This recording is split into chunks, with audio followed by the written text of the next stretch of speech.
Hello everyone. Very good afternoon to all of you. नमस्कार, सत श्री अकाल, आदाब अर्ज है। I myself Awanish Ranjan Mishra by profession, पेशे से मैं झारखंड हाई कोर्ट में वकील हूँ पिछले तकरीबन 20 वर्षों से। लिखना मेरा मेरी आदत है, लिखना हॉबी है हमारी। और लिखने के क्रम में 2006 में मेरी एक पुस्तक प्रकाशित हुई थी अल्फाज, और ये पिछले लॉकडाउन में एक एहसास नाम की पुस्तक प्रकाशित हुई जो फ्लिपकार्ट, अमेजोन, सॉफ्टक्लूज पे उपलब्ध है। और एक और किताब जज्बात इस साल के अंत तक आने की संभावना है। शैक्षणिक योग्यता में मैं विज्ञान में स्नातकोत्तर हूँ, लॉ में स्नातकोत्तर हूँ और मानवाधिकार में स्नातकोत्तर हूँ। विषय से मेरा साहित्य से कहीं दूर दूर का लेना देना नहीं है, पर प्रोफेशनल स्ट्रेस को रिलीज करने के लिए मैं लिखता हूँ। उम्मीद करता हूँ कि आप सभी का ये कोरोना का दूसरा दौर सावधानी पूर्वक तरीके से बीता होगा, क्योंकि हम लोग मिल रहे हैं। कोरोना के दरमियान मैंने कोरोना को काफी करीब से देखा, बहुत नजदीक से देखा, बहुत सारी चीजें लिखी और कोरोना पर बहुत सारा कुछ कहा। इसलिए कोरोना पर आज नहीं कहूंगा, सिर्फ कुछ अनुभव साझा करता हूं कि संक्रमित होकर के क्वारंटाइन था, जीवन की अपेक्षाएं समाप्त हो चुकी थी, अगल बगल से मरते और जाते हुए लोगों को देख करके निराशा हावी हो गई थी। उस समय टिश्यू पेपर पे मैंने 4 पंक्तियां लिखी थी। इसको पोएम में नहीं लेंगे, पोएम में मैं आता हूँ। श्रृंगार रस में मैंने 2-3 कविताएं लाई हैं, समय सीमा के अंदर पूरा करने की चेष्टा करूंगा। लड़खड़ाएंगे पर संभल कर लौट आएंगे। अस्पताल में during course of corona period मैंने लिखा था। लड़खड़ाएंगे पर संभल कर लौट आएंगे, भटकेंगे अगर रास्ता बदल कर लौट आएंगे। कुछ सांस अभी भी है मेरे जिस्म में बाकी, कुछ सांस अभी भी है मेरे जिस्म में बाकी, सागर हम कजा से लड़कर लौट आएंगे। कजा मौत को कहते हैं, सागर मैं पेन नेम इस्तेमाल करता हूं ऐसी कविताओं को लिखने के। समय मुश्किल बीता। अभी आप लोगों को सुन रहा था, श्रृंगार रस पे यूथ ब्रिगेड ने अपनी भावनाओं को थ्रो किया है। मैं कुछ और विषय लेकर के आता, लेकिन आज इत्तेफाक से मैंने भी श्रृंगार रस का ही चयन किया है। श्रृंगार रस में मैं मानता हूं कि यूथ ब्रिगेड बहुत मुखर होकर के कहने में थोड़ा संशय रखते हैं, और थोड़ा अधेर हो जाने पर आदमी ढीठ हो जाता है।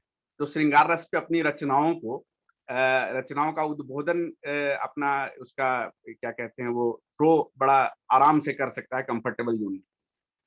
तो मैं जो कहने जा रहा हूं उसके पहले 2 पंक्तियां। जो तुम सुन सको, जो तुम सुन सको तो कह दें कई बात पुराने हैं। जो तुम सुन सको तो कह दें कई बात पुराने हैं। हर हर्फ का मकसद है, हर्फ अक्षर को बोलते हैं, लेटर्स। हर हर्फ का मकसद है, हर लफ्ज के माने हैं। जो तुम सुन सको तो कह दें कई बात पुराने हैं, हर हर्फ का मकसद है, हर लफ्ज के माने हैं। श्रृंगार रस से मेरी एक कविता। मैं अतीत के दिनों में हूं, अपने पास्ट से, परहैप्स 25, 27, 30 ईयर्स बैक। एक कविता है, गजल के फॉर्मेट में है। जो मुश्किल शब्द आएंगे, अल्फाज आएंगे, उसका मैं अर्थ बताता चलूंगा साथ में। साधारणीकरण हो जाए, सिंप्लीफिकेशन हो जाए मेरी रचना के साथ तो बहुत आनंद आएगा। वो तुमसे नहीं मिलने पर वो तुमसे नहीं मिलने पर मेरा बेजार हो जाना। वो तुमसे नहीं मिलने पर मेरा बेजार हो जाना, नजर चुराते हुए भी नजर का चार हो जाना। वो तुमसे नहीं मिलने पर मेरा बेजार हो जाना, नजर चुराते हुए भी नजर का चार हो जाना। मेरे हर दिन का सूरज, मेरे हर दिन का सूरज तेरी गलियों में ढलता था। तेरे छत पे ना आने से जीना मेरा दुश्वार हो जाना। तेरे दीदार को भटका किए थे हम तो उम्र भर। तेरे दीदार को भटका किए थे हम तो उम्र भर। फिर नजरों का मिलना, तीर जिगर के पार हो जाना। जरा सी बेरुखी पर वो बिखर कर टूट सा जाना। जरा सी बेरुखी पर वो बिखर कर टूट सा जाना।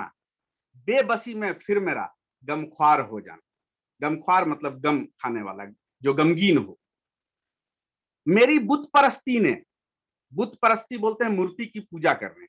मेरी बुत परस्ती ने दी तुमको खुदाई थी। खुदाई गॉडेस, गॉडेस।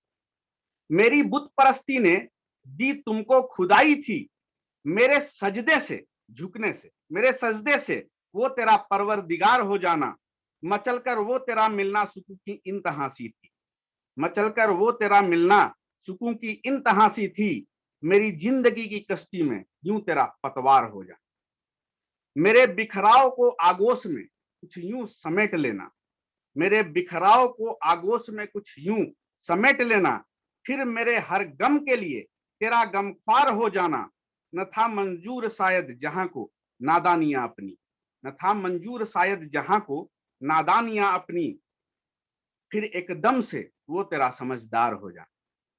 कि हासिल सब कुछ है, कि हासिल सब कुछ है, पर तुम ही नहीं सागर, हमें अब भी याद आता है वो तुमसे प्यार हो जाना, हमें अब भी याद आता है वो तुमसे प्यार हो जाना, वो तुमसे नहीं मिलने पर मेरा बेजार हो जाना, नजर चुराते हुए भी नजर का चार हो जाना। धन्यवाद। Thank you very much.